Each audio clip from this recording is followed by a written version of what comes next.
Hey, it's Monica.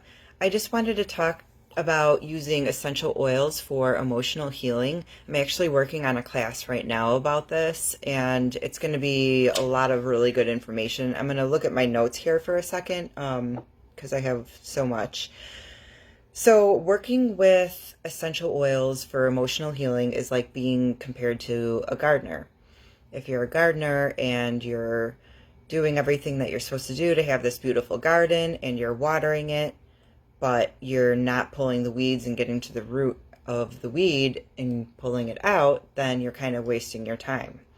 So essential oils are like that in that they are like compared to the water that the gardener uses.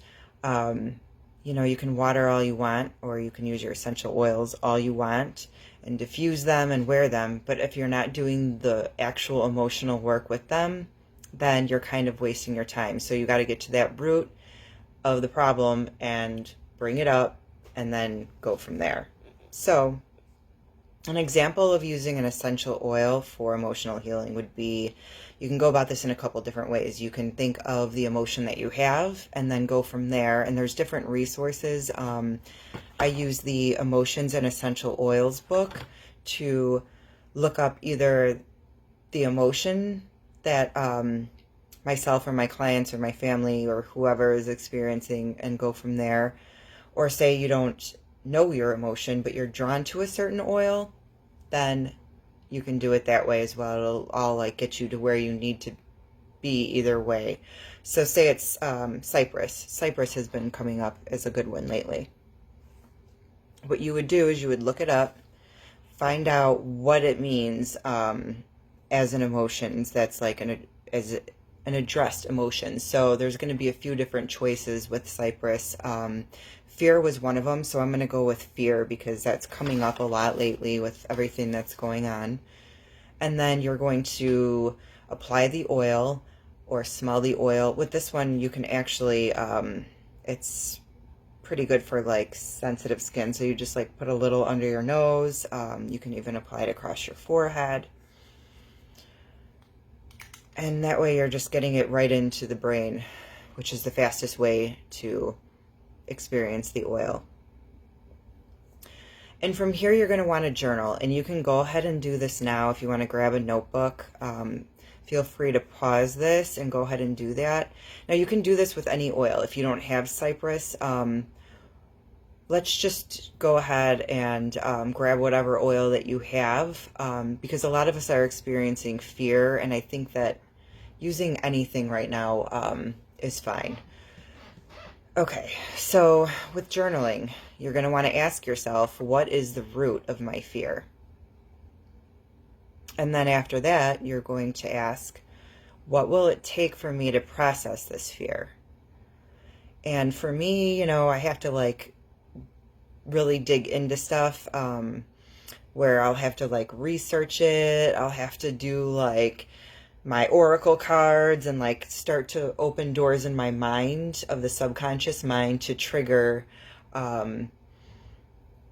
different things to pop into my like third eye, I guess you would say, to help me understand what it is that I need to work on. Like a memory or something like that might pop up. It kind of give me an idea, like what is the root of this fear, and there's different ways to play around with that. We're kind of like close your eyes and think about it. Think of memories that pop up. There's no wrong answer. And then after that, once we've kind of journaled for a little bit, you're going to do a mantra. And you can think this or repeat this out loud. It's, I now release fear. I now trust that I am safe and provided for today and in my future. And then after that, there's a little visualization. If you want to go ahead and close your eyes, and I will go ahead and read that. Seal light dispel darkness around your body. Invite this light to dispel all false thinking and lift your mind to higher truth about the self and the future.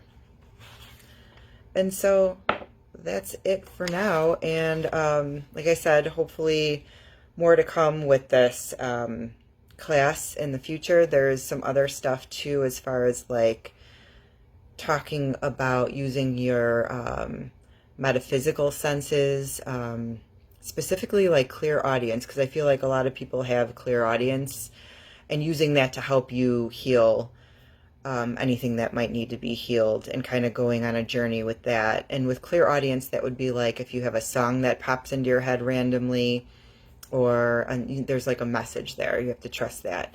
Or if a song comes on the radio every so often and it's like your song, or you wake up with a song in your head, or maybe even like if you have different words that repeat and they kind of become obsessive and it seems to come out of the blue, that's another example of clairaudience. And sometimes, these things can make us feel crazy and make us feel more alone, and that's not what's intended of it. It's actually a gift that you can use to help you. So stay tuned.